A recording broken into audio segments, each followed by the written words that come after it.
जब राष्ट्रीय अध्यक्ष डॉक्टर मुरली मनोहर जी जोशी थे, उस समय जो उन्होंने यात्रा की थी पूरे भारत की, उस दौरान उसके कन्वीनर के रूप में मोदी जी ही दायित्व निभा रहे थे। उस समय उनसे हमारी भेंट झांसी में हुई थी और झांसी में जोशी जी के बोलने के पहले उन्होंने 1-2 मिनट 4 मिनट तक अपने भी विचार व्यक्त किए थे और मैंने देखा कि उनको विषय को प्रस्तुत करना और उनकी बोलने की शैली, ये सब बहुत ही प्रभावी थी। ऐसा मैंने अनुभव किया। तो मुझे लगा कि जो बीजेपी की लीडरशिप है उसमें कोई एक फ्यूचर है तो मोदी जी हैं। मेरे मन के अंदर उसमें भाव पैदा हुआ। 2006 से जनवरी से ही मैं राष्ट्रीय अध्यक्ष रहा, तो उस समय तो हमारी भेंट मुलाकात बराबर होती रही है और मैंने उस समय भी राष्ट्रीय कार्यकारिणी के में भी देखा कि उनके सुझाव बहुत ही उपयोगी हुआ करते थे, बहुत ही सटीक और सांगठनिक दृष्टि से भी जो कि प्रासंगिक कहे जाएं, ऐसे सुझाव उनके हुआ करते थे। पर्सनल डिसिप्लिन का जहाँ तक सवाल है, इलेक्शन कैंपेन समाप्त हुआ, समाप्त होने के बाद फिर वो आए हमारे यहाँ, मैं अशोका रोड पर रहता था रेजिडेंस पर। अध्यक्ष जी, आपको अपना रिपोर्ट कार्ड देने आया हूँ, मैंने अपना कैंपेन का काम पूरा कर दिया जो दायित्व आपने दिया था। तो इस प्रकार के डिसिप्लिन वो पॉलिटिकल वर्कर थे और अपनी टीम के साथ बराबर जो है जॉली मूड में रहते हैं। कभी कोई बाहर देखे लोगों को लगता होगा कि इतना वर्कलोड है, ये है, बड़े वो तनाव में रहते होंगे, ऐसा नहीं। मोदी जी को इस रूप में मैंने नहीं देखा। एक से एक किस्से और कहानियां आज भी सुनाते हैं,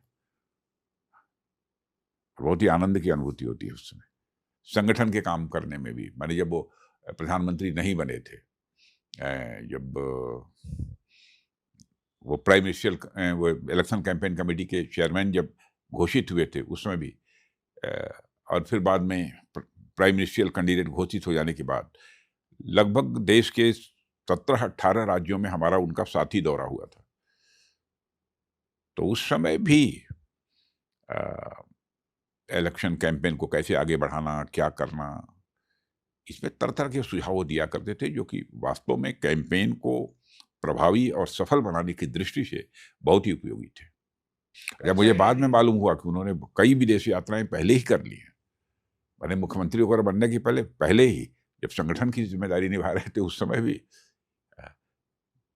मैंने समाज को समझने की, केवल अपने देश समाज के को समझने की नहीं, बल्कि पूरा विश्व को समझने की एक उनके मन के अंदर हैंकरिंग जिसे कहते हैं, ललक,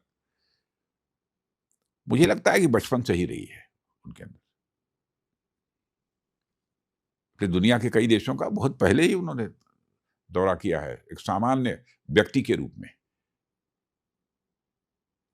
और उन देशों को, उस देश में रहने वाले लोगों को समझने की उन्होंने कोशिश की है। चैलेंजेस से कभी घबराते हुए उन्हें मैंने कभी नहीं देखा है। मुझे लगता है कि उनके ऊपर दैवीय कृपा है और ये क्षमता ऐसे नहीं आती है बिना ईश्वर की कृपा से। घबराते हुए और डरते हुए मैंने कभी नहीं देखा। हाँ, काल्पनिक क्षमता के भी अद्भुत धनी है, संवेदनशील भी उतने ही है। मैंने देखा तुरंत कोई ऐसी घटना हुई, आंखों में आंसू आ जाते हैं, और परिश्रम करने की तो अथक क्षमता परमात्मा ने दे रखी है। बिना दैवीय कृपा के, बिना ईश्वर की कृपा के संभव नहीं होता। और मुझे लगता है परमात्मा ने उनको कुछ वो सोच समझ कर इस धरती पर भेजा है